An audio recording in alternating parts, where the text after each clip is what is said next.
In checkers, trapping your opponent is fun, especially because it probably took a few turns to get things in place beforehand. In this video, we will go over some of the best traps ever invented in the game of checkers, here on Legendary Tactics.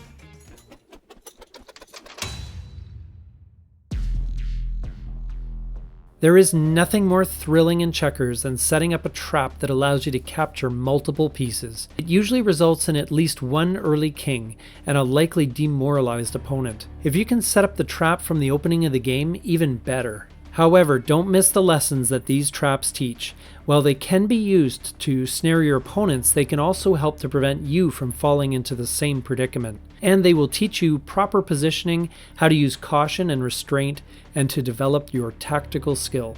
The key to these traps comes from the likely often forgotten official rule that if a player is presented with an opportunity to capture, whether it be actively or passively given, they must take it. In fact, these traps depend on this rule to succeed. Like it or not, this is the way that checkers is actually played, even though many casual players may not be aware of it. So anyway, here's the first trap, colorfully named the Bristol Cross. These moves comprise the opening.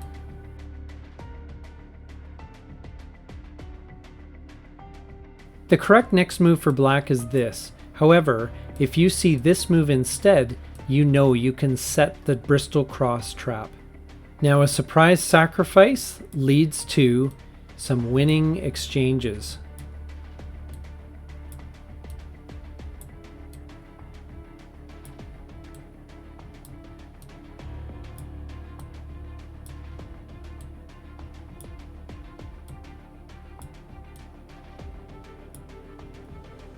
And now here's the fun part of the trap. Setting up this play leads to a triple jump and a future king. And black is powerless to do anything about it. The game is basically over.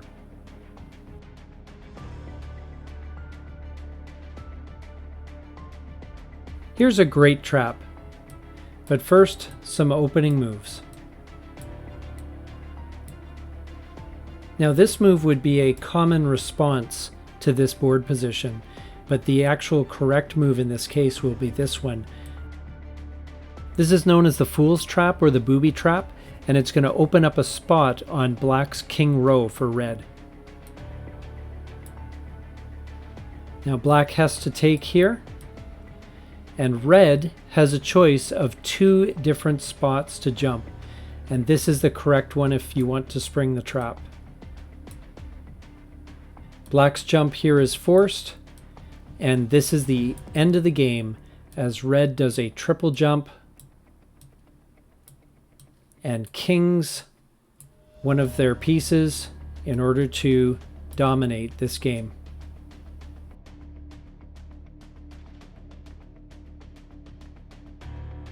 Now here's a trap laid by black called the Kelso. First of all, some opening moves. In this case, red decides to capture towards the center. Now this is normally sensible, however it does leave red open for a trap. Red moves to reinforce, but this may not be the best idea. Black makes a threatening move. Now this could be successfully defended by going either here or blocking here. However, if red does this, they're going to be in big trouble. In a bit of a surprise move, black decides to play aggressively. Little does red know that there's a trap that's about to be sprung. Black responds as might be expected, and red is also forced to respond.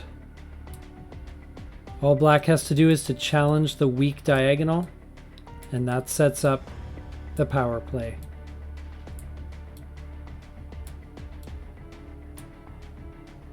From here, getting the king is inevitable, and this piece will also be shortly dispatched.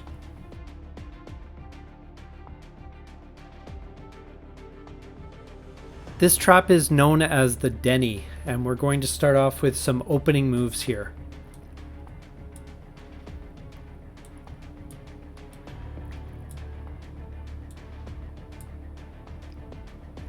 So when black moves to the edge, red can respond with this, which isn't a bad move towards the center, or can move here to set up a jump for jump exchange and an even trade of material. However, if red responds by also moving to the edge, the problem is that the obligation to capture is soon going to prove to be a problem. Now black goes for the power move here.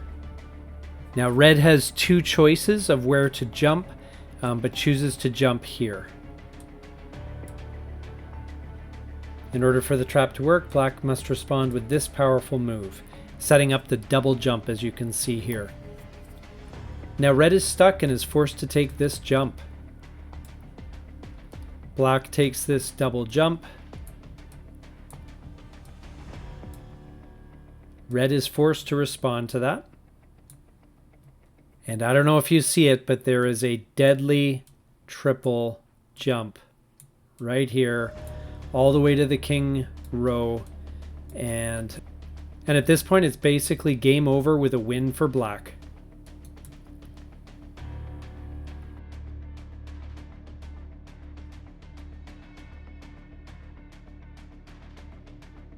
The last trap I'll cover in this video is simply called the cross. Here is the opening. And black plays a little defense, so red strengthens their formation. Black advances. Red is kind of out of options at this point and advances onto the edge. Black moves forward to strengthen their position. Red moves forward to buy some time. It's been solid play for both sides so far. Black decides to move off the king row. And perhaps because there was a feeling that there were no moves left, red decides to move here.